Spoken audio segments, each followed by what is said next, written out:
Depuis 2008, le marché de l'immobilier tertiaire français connaît une étonnante résistance comparée à la situation chez nos voisins.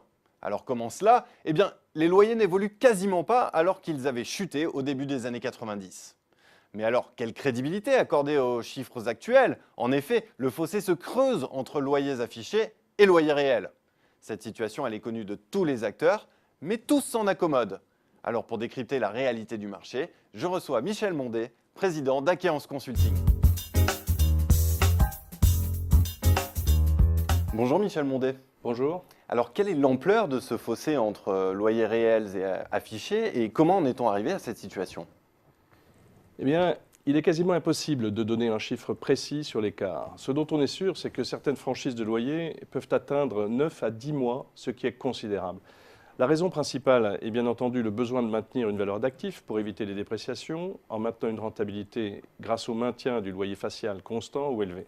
Mais la franchise n'est pas le seul paramètre de négociation. En période de conditions économiques favorables, on négocie les loyers et, in fine, les charges sont une sorte de mal nécessaire. Aujourd'hui, les conditions économiques ne sont pas favorables. On négocie donc aussi les charges, pied à pied, entre bailleurs, preneurs et property managers.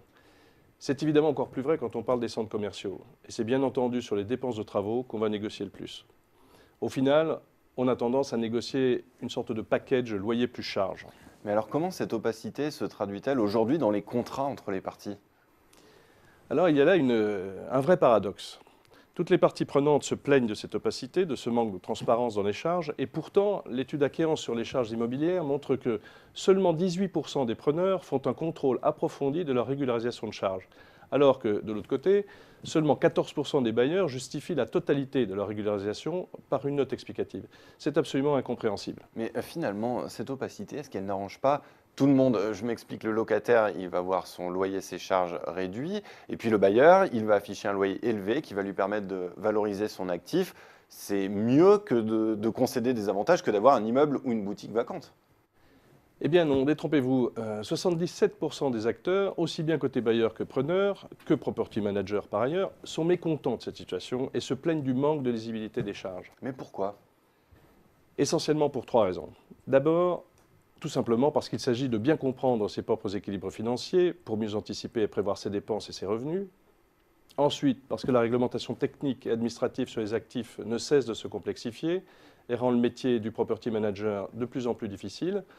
Enfin, parce que globalement, les marges de manœuvre financières se réduisent pour tout le monde, alors que les contraintes réglementaires alourdissent la facture. Mais alors, comment faire pour mettre fin à cette situation? D'abord, il serait bon de cesser de vouloir tout réglementer et tout contraindre. Ensuite, la mise à plat des services rendus, des travaux envisagés et des facturations associées doit faire l'objet de discussions beaucoup plus en amont des négociations et parfois même à la conception du bien. Le principe d'une facturation au forfait fait aujourd'hui débat. On sait ce qu'on paie et pourquoi on paie, mais la tentation est grande de ne pas assurer le service pour accroître sa marge au sein du forfait.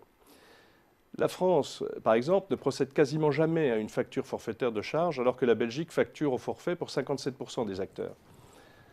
De même, le bail vert existe, alors même qu'il donne très peu l'occasion de véritables discussions entre bailleurs et preneurs. Bref, l'essentiel est certainement dans le besoin de réinstaurer un plus grand dialogue au sein de tous ces secteurs. Eh bien, Michel Mondet, je vous remercie pour cet éclairage. Merci. On assiste à une sorte de course contre la montre liée à la montée en puissance des contraintes et contrôles réglementaires dans un monde d'acteurs immobiliers qui vivent concrètement la morosité économique. Cette situation, elle cristallise les rapports de force et les négociations des loyers et charges. Il serait donc temps que les acteurs de l'immobilier tertiaire cassent les tabous et parlent plus vrai de leurs services rendus et des coûts associés avant de perdre toute marge de manœuvre financière.